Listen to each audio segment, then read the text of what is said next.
I began to realize very quickly that little bitty verses were going to take a very long time. And the system that I use, um, it's the whole line. Um, but, yes, not expecting anyone to take on every single word the way that I do, and the general attitude, or the general understandings that I have gotten from it tied to point. Correct myself because I'm going to be wrong, the Bible's going to be right every time. Every time. But in developing understanding, it's okay to be wrong when you know that it's going to be developed. So be prepared for that. Don't plant in cement. So the 7 letters. When you find the first parables written in them, and you want to see what the words mean, and this is the way that I proceed. Always is very common knowledge.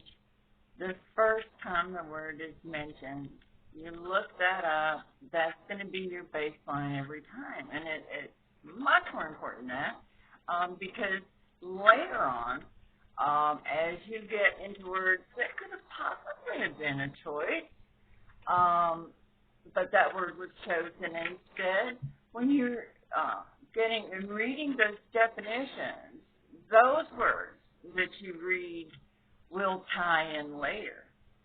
So your first mention and baseline is very important because it's going to be a comparison of the opposite for you. But always get your first mention the first time.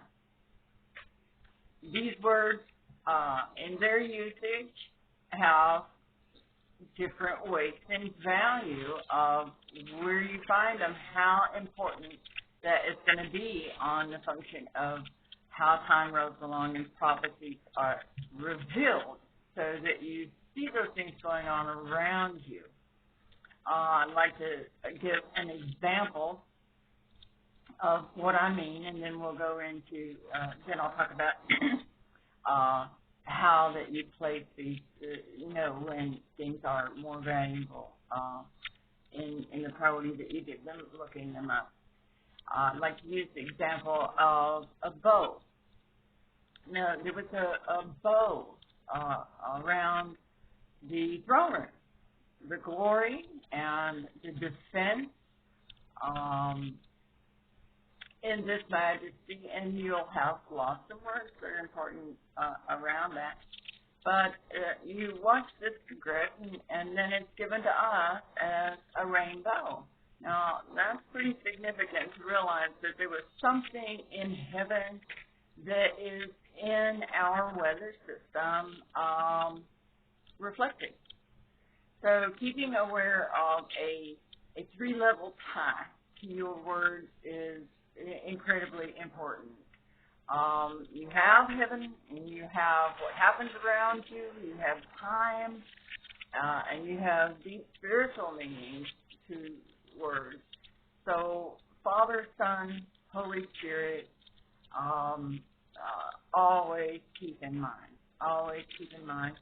I'd like to start there, too, to point out the strong anchor that it is to realize that the earliest times that we're talking about when the giants came to Earth, there's huge introduction on the level in the latter playing out, the latter days of the elemental beings. And I want you to understand that more important than anything about that that's interesting, exciting, and tracing and learning about is very interesting. And it does take a lot of study, but you need an anchor. There are 3 ages that are incredibly important to understand that the very first fallen of light.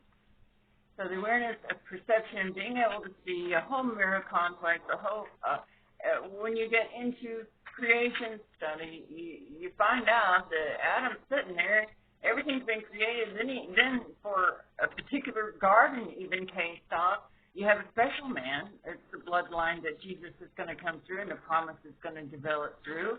One story for us to follow that is ground for our Bible, but that these things were created and they weren't functioning. It didn't rain until Adam was there. So you have a restraint on these elemental things that they are there serving man, surrounding man, and serving man. All that they were designed in man's perceptive interplay with the heavenly. So that defense in heaven and the environment here, rainbow, let that be good ground so that as you continue reading, that you understand that the casting out that came down here, that light in the sky means something, that these things were bound. They were bound as and in our element.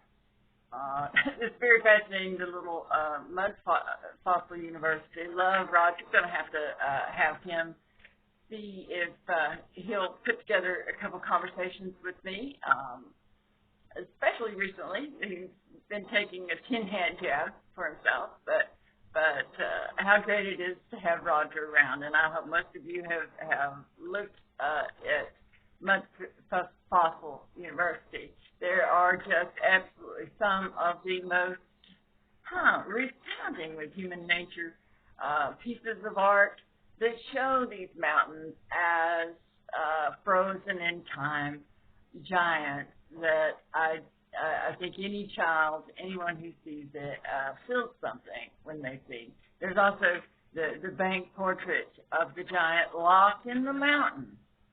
And we're getting lied to. We're being lied to. There's strong attempts to rake you in with those they can confuse. And I can't say how important it is to realize when you're coming up with, I don't want to say translating, when you're beginning to understand, you need to understand that you're talking about rocks.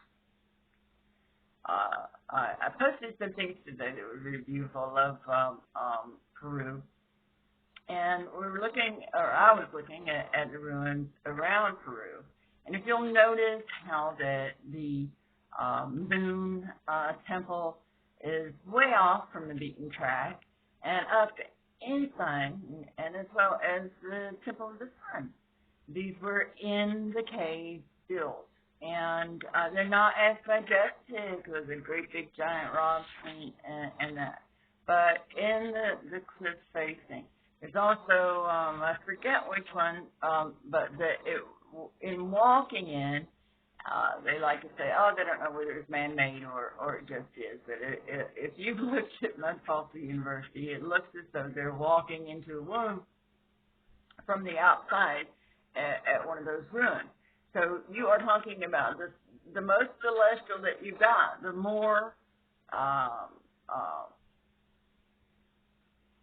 geographic, the more geology you were talking about.